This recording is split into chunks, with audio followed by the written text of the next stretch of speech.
All right, welcome back to episode 10. We made double digits, Hoit. Double digits. Let's go for triple.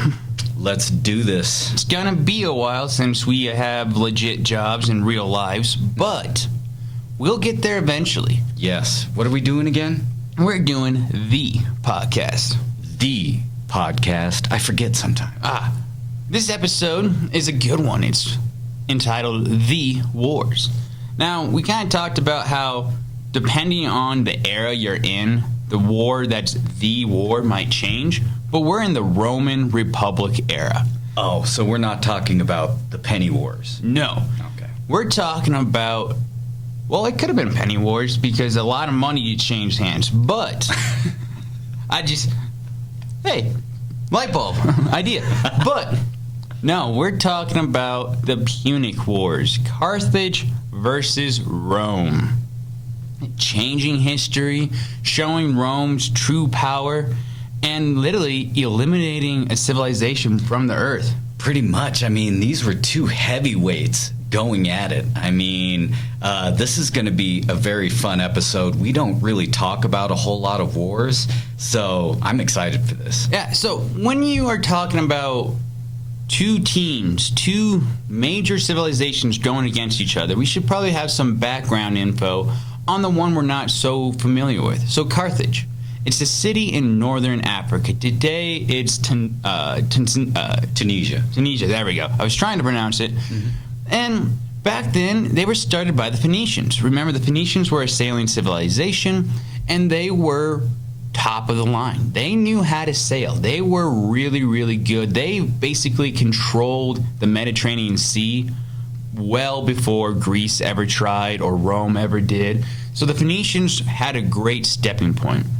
Carthage was one of their city ports that they established.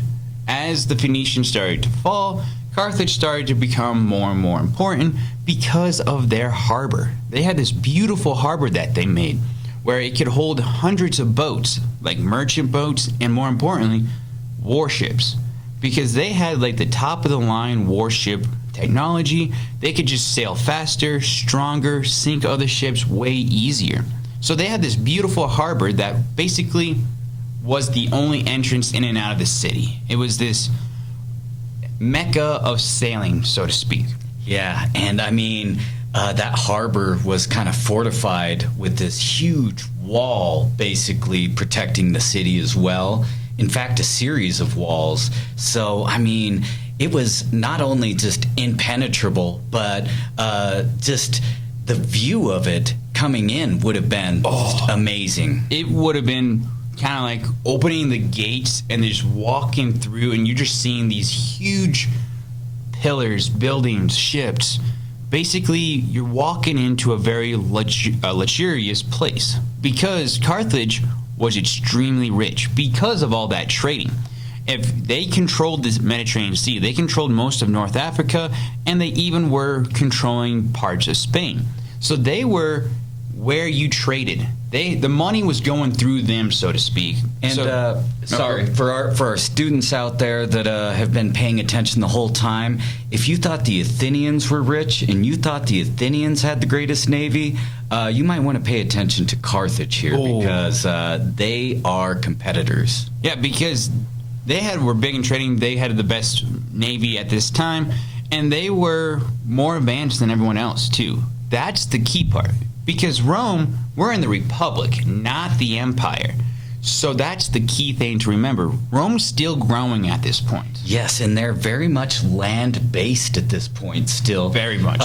Pretty much tied to the Italian peninsula at this point. So they haven't kind of spread north, east, west, south yet. Just on the Italian peninsula, the boot. Yes, and with that, Carthage is really wealthy. They actually were building skyscrapers, folks. Before we understood what building a second layer was, they were building apartment buildings about 6 stories high. Pretty impressive. And they also had running water centuries before Rome did. Yeah, centuries before Rome. We like to bring up the fact of how awesome Rome is for their running water, but Carthage had it before Rome, and Carthage had it running into the house and then running out of the house to take all that stuff that you don't want to stay in the house. Exactly. And we talk about how Rome loved water. Well, Carthage had it first, basically. And here's my favorite thing about Carthage. Out of all this stuff, they saved money, but still looked extremely wealthy, because they would use a cheaper material to line the buildings. So all their buildings looked like they were made out of this pure white marble, but it really wasn't. A lot of you guys know exactly how expensive marble is. And sure, it looks beautiful when you polish it up and when it's cut precisely. But yeah, the Carthaginians found a way to reproduce that look for a lot less cost. Yeah, I love it. And here's a rumor that I heard on Engineering Empire, Carthage. They were the first ones to sail to America. As in, first European nations, obviously people settled America before, but this is like 1,500 years before the famous Columbus journey. Maybe. Yeah, there are several historians out there that make this theory or kind of give evidence for this theory. And I would encourage you to look into it. Leave a comment on the podcast and let us know what you found. Exactly. So Rome at this point is just the Italian peninsula. They took over the whole peninsula in 263 BCE. So Rome up here, Italian peninsula, Tunisia down here, northern part of Africa. Yep, and they're all trying to get Sicily, a.k.a. the soccer ball and the boot and ball analogy of the mapping world. Yes. So also about this point, like Hoyt said, Rome's not into sailing. They have a strong army, but they don't really like the water yet. So they're just they've got ships, but it's like rowboats going against war machines at this point. Yeah, they took a lot from the Greeks, but one thing they didn't was the awesome triremes that the Greeks had. And at this point, Rome doesn't really control Greece. So while they were getting a lot of ideas, they couldn't get all the blueprints. So while they eventually will, at this point, they haven't. So, as you can see, we have two growing powers, two very meticulous individuals. War has to happen. That's just one of those. You can see both sides growing, both sides kind of boasting about how popular, how awesome they are. So, war takes place, and they are called the Punic Wars. We label this because Rome won the wars, so we label it by Roman names. Punic comes from the Latin word Punicia, meaning Phoenician. So you can see all that tied together of why we call it the Punic Wars. In total, there are three. One started in 264, and the last one ended in 146. So it's not like we had 100 years of straight war. We just had three individual wars between that giant time period. But yeah, plenty of time for that rivalry to develop. If you thought Athens and Sparta was quite the rivalry, Carthage and Rome grew to be quite the rivalry as well. Pure hatred. Pure hatred. At least with Athens and Sparta, they were still Greek, so they had some commonalities, but as we'll talk about, and let's dive into it, Rome and Carthage just couldn't see eye to eye. Hated each other. So the first war starts in 264. They are fighting over Sicily. It's a beautiful island off of the peninsula, and it's a great way to really control the Mediterranean Sea. You need those ports. You can't sail forever. You've got to stop and resupply. So Sicily had a good port. Sicily had a good stopping area where they can jump from place to place. And it's about halfway between Rome and Carthage. Exactly. Both Carthage and Rome were settling on this area, and next thing you know, war breaks out. Due to the lack of strong ships, Rome decided, you know what, let's take a water battle and make it a land battle. Yes. So they attached like these bridges with hinges on to their ships. So they would basically drive up, slap down that bridge, lock it in place, and then invade or board, using a nautical term there, the opposing ship, and then now you have a land battle on water. Yeah, and it was very effective. These little kind of land bridges that would swing onto the opposing boat had almost like fangs on the other end to kind of lock into the deck of the other boat so they couldn't shake free at that point. And they would all board, and yeah, you're right. It turns into a land battle, which would kind of shift into Roman favor. Yeah. And another thing that shifted into Rome favor is they were actually able to capture a few of the Carthaginian warships. So they were able to bring it back, reverse engineer it, analyze the different parts, and start to make their own navy. But storms take place, water's unpredictable, and a storm hits Rome, wiping out most of their navy. And it just really shows their inexperience. You can have a great ship, but if you don't know how to control it, and especially in a storm, bad things can happen. Yeah, and some of their first ships, while they were patterned well and engineered well, they were still kind of going through growing pains because some of their first ships, they used green wood that kind of just warped and did things that they didn't want it to do, and the ship might only last a year. Yes. So they kind of, they were very quick to perfect this method of shipbuilding, though. But you give Rome a year, Yeah. they're going to do some damage. And so the battle's going back and forth, back and forth. And finally, in 241 BCE, Carthage begins to run out of not only money, but manpower. The war takes tolls on people. So Carthage has to surrender. They say, you get Sicily, Rome. We're sorry. They kind of go back, licking their wounds. Rome rejoices. And Rome takes 30,000 prisoners from Carthage. So That is they a ton. grow. That, like, at this time when you're trying to get as much land and as many people as possible, that's a great boost for Rome because now they can force them to build up their navy. Yeah, what does Rome do with these captured prisoners of war? Yeah, put them to work. Yeah, exactly. We talked about how slaves built up the empire eventually. This is how Rome does it, basically. Yeah, they take what they want and they grow it. So I have a question. At this point, Carthage is surrendering. Is Hamilcar, is he the general at this time? Yes. Because Hamilcar is a great general. Supposedly he was great with the navy, but he has to retreat to Carthage. Yep. And this is the time that they start taking over parts of Spain, right? Exactly. Okay. I was trying to jump to that. Carthage is licking their wounds. They're like, you know what? We surrendered the Mediterranean Sea to Rome. However, there's more to the world than just the Mediterranean Sea. So they start jumping over to Spain, and they start taking over that land with that young individual Hoit talked about. Hamilcar. But his son actually is more famous, and it's the reason why most of you probably have heard of the Second War the most. Hannibal. Hannibal. So we're not talking about hello, Clarice. No. We're talking about the general that basically terrifies Rome. The general. The one who, for centuries later, parents would say Hannibal's at the gates to scare their kids into being good. He must have left quite an impression. Yeah. It's also the one that if you've seen the A-Team, whether the TV show or the movie, Hannibal, well, that's who he's named after. Because he's bringing it in. Because Hannibal was just that good of a general. So he was raised by his father to hate Rome.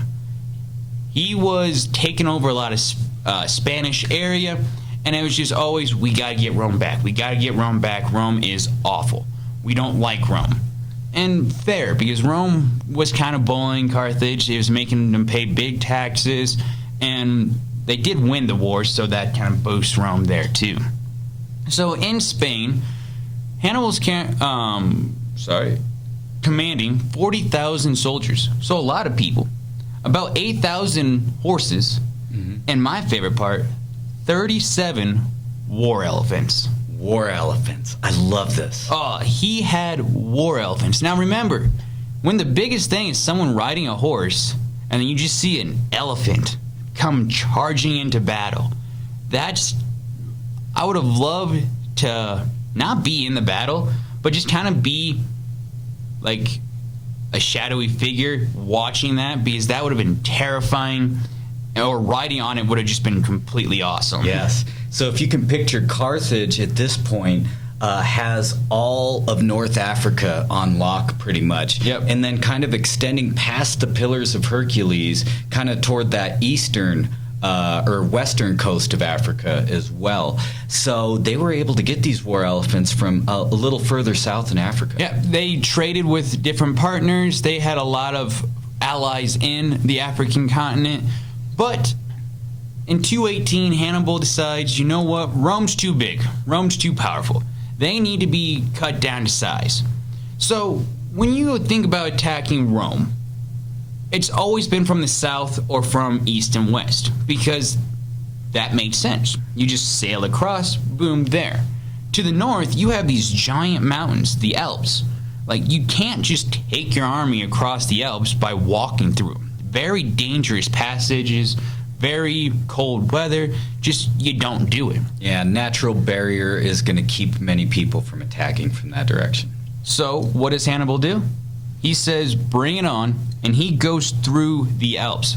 And remember, it's going to be hard for people, let alone 37 war elephants. So, a very treacherous mountain pass, mountain range, and he just cuts through the mountains. He uses his tools, he uses his engineers, and they create new, better things. And he finally sees the north of Italy, these wide open plains, and he destroys it. Yes, I mean, he's got the element of surprise working for him. You know, Carthage at this point is really known for their navy. So I don't think Rome is expecting an attack from the north, especially going through the Alps. Exactly. The Alps are no joke. I mean, we know the Rockies. The Alps are like the Rockies, basically. Oh, yeah. And so he was just destroying the countryside. He thought towns would kind of rise up and kind of join him. They didn't because they were still loyal to Rome. But it didn't matter. He just was winning major victories, even though he was like outnumbered 2-1. So he had like half the size of the army that Rome did, but he was just dominating. He was just destroying everything.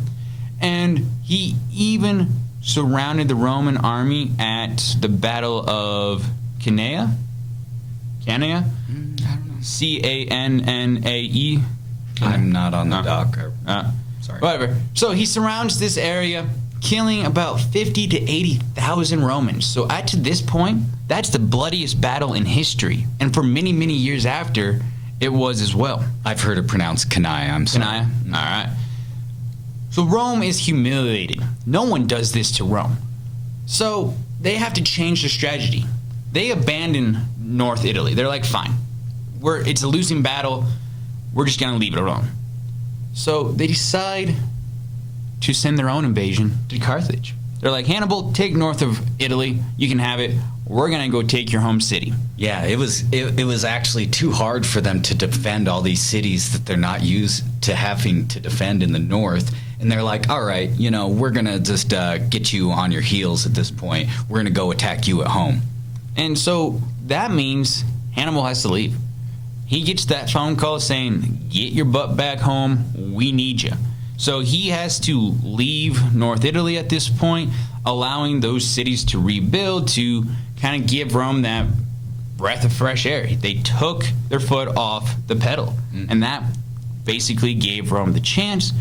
And next thing you know, the siege happens. And so in 202 BCE, Roman general Scipio attacks Carthage. He is defending the city. He is attacking. And once Hannibal gets home, he has to use mercenaries, not a true army, which isn't what you want when you're defending your home city. No, and for some of the students a little lost, mercenaries are just, you know, paid soldiers of fortune. Basically, they'll just go where the money is and fight for whoever has the money. Yep. They're going to fight for whoever pays them the most. But also, Hoyt, let's say Carthage is paying you to fight for them. The battle looks like you're going to lose. Are you sticking around? No. No, you have no loyalty to that person whatsoever. They paid you. You got your gold. Bye-bye. You're going.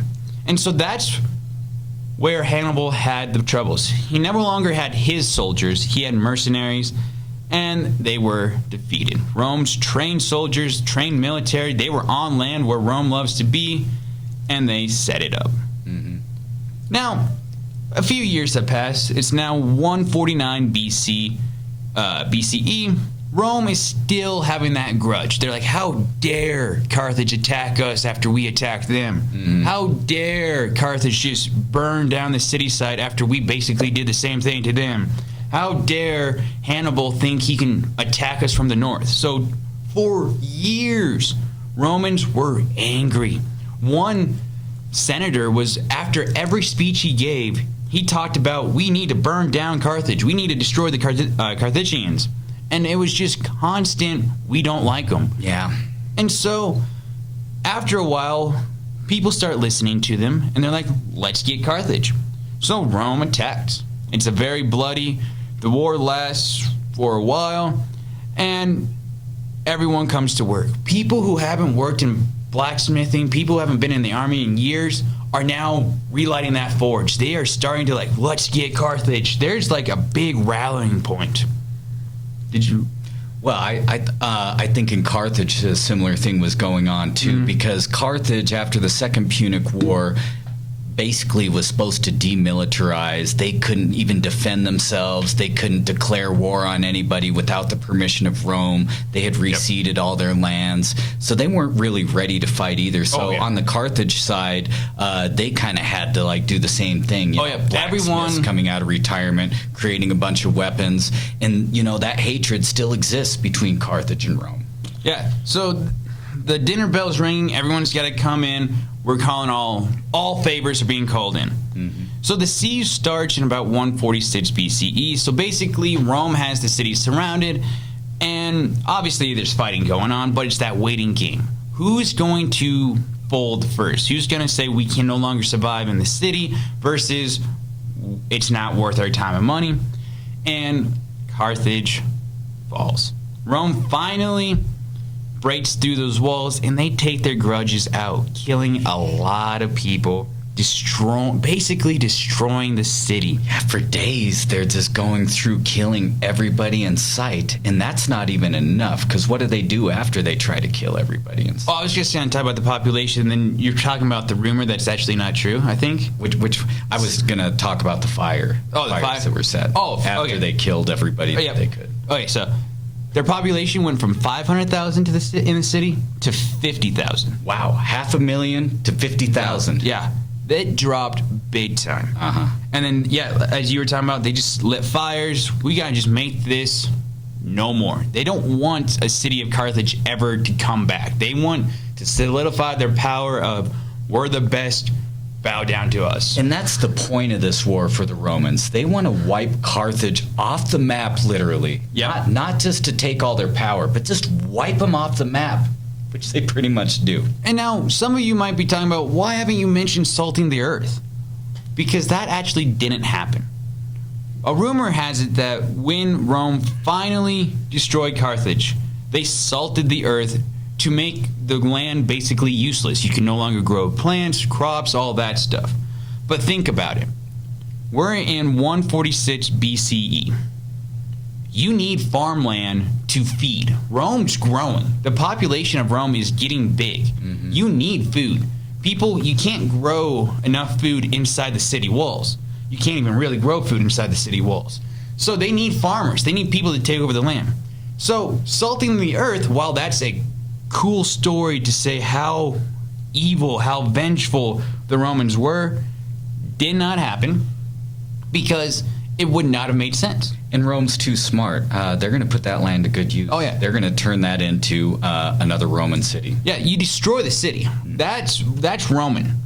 But you don't destroy the land when you need it for later on. So at this point, Rome is now the power. They have control of the Mediterranean. They're at this point too. They finally took over the Greeks. They get all that area in Spain too. Yeah. I mean, they got like almost all the coast of the Mediterranean. Yeah, basically, if you are sailing in the Mediterranean Sea at this time, it's because Rome allows it. And the wars are over. Carthage is no more. Rome has the power. Yeah, and I would say if it wasn't for Rome totally destroying Carthage, maybe we wouldn't know the Rome that we know today, because Carthage could have built up again, become strong, and come knocking on Rome's door just like Hannibal did that first time. Oh yeah, I think Rome still would have been powerful, but in strictly Europe, they would not have expanded as big as they were. I think it would have just been a stalemate because those two would have just been butting heads constantly in the Mediterranean Sea. But Rome would have probably advanced further north instead of into Africa and that. But yeah, the whole who knows what if game in history that's fun to play when you have free time. And just thinking about, we talked about the thieves and how the Romans were so good at taking technology or something that somebody else did and then putting their own twist on it. That just makes me think of those awesome Carthaginian boats. They were nicer than the Greek triremes. They had like multiple layers of people rowing. They were huge. They were massive. They had these awesome rams in the front that were meant to destroy another boat and just sink it right away. So the Carthaginians had awesome boats. But the Romans, I think that was a turning point too. Oh, yeah. They were able to take those Carthaginian ships, reverse engineer them basically, and then kind of make them their own, put their own twist on them, including that, whatever that mechanism is called, because that I'm just made a calling it a huge hinged difference. bridge. Hinged Because bridge. It's a bridge on a hinge. I like to keep it simple. Yeah, I call it the Viper.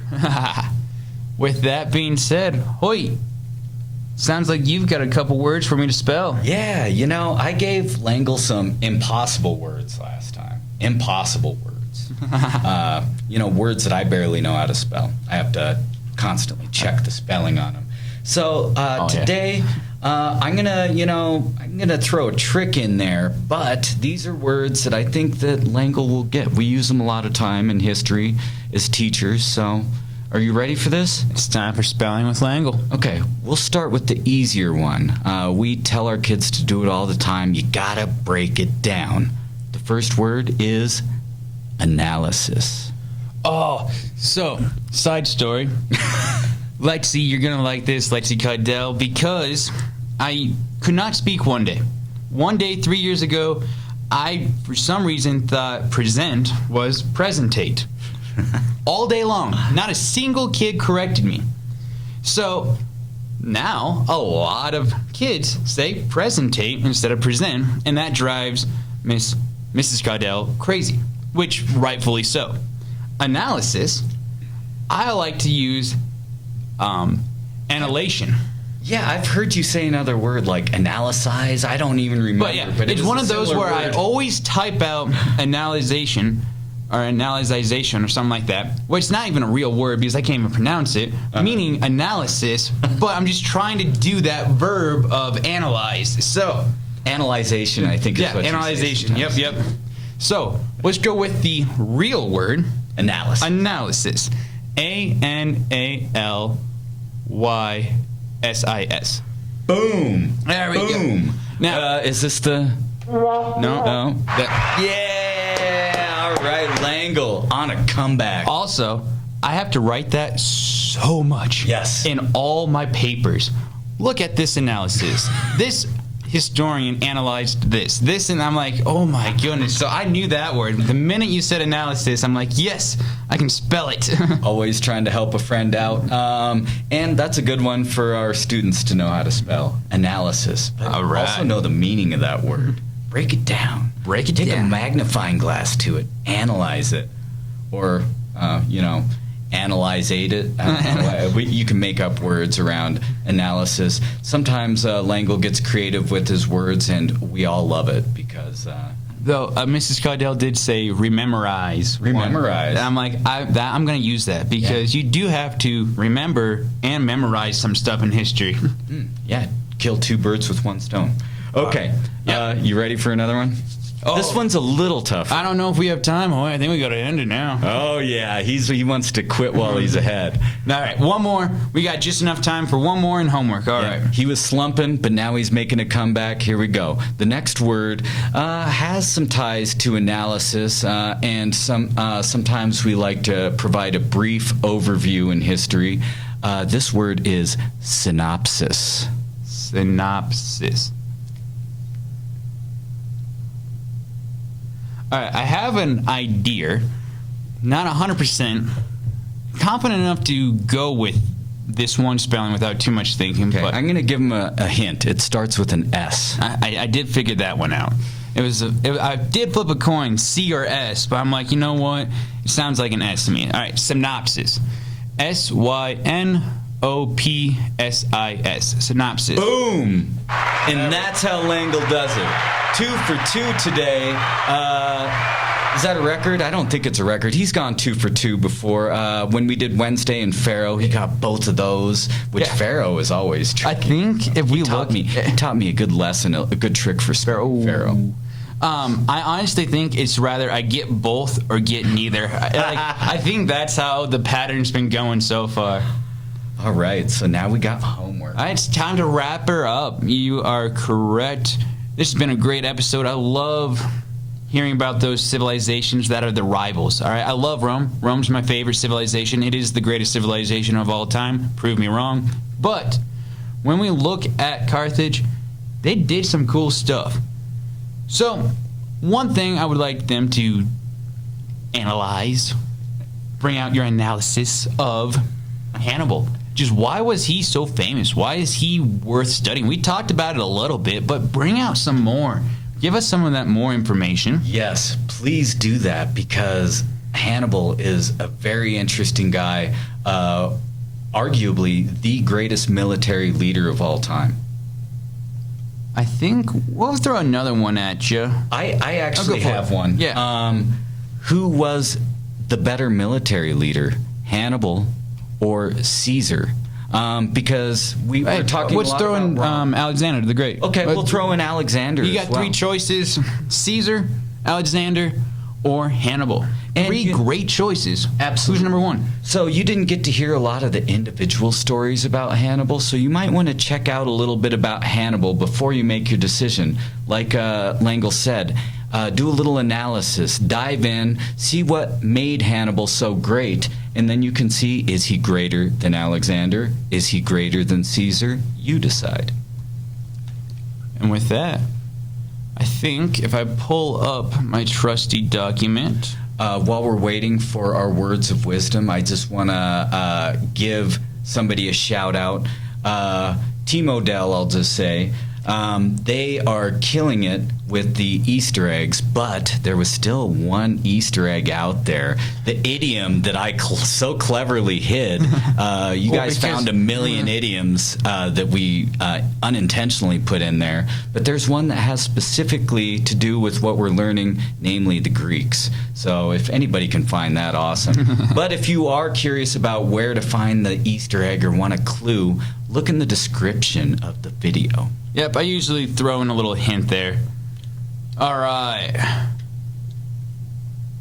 As the ancient Iowans always say, it is what it is.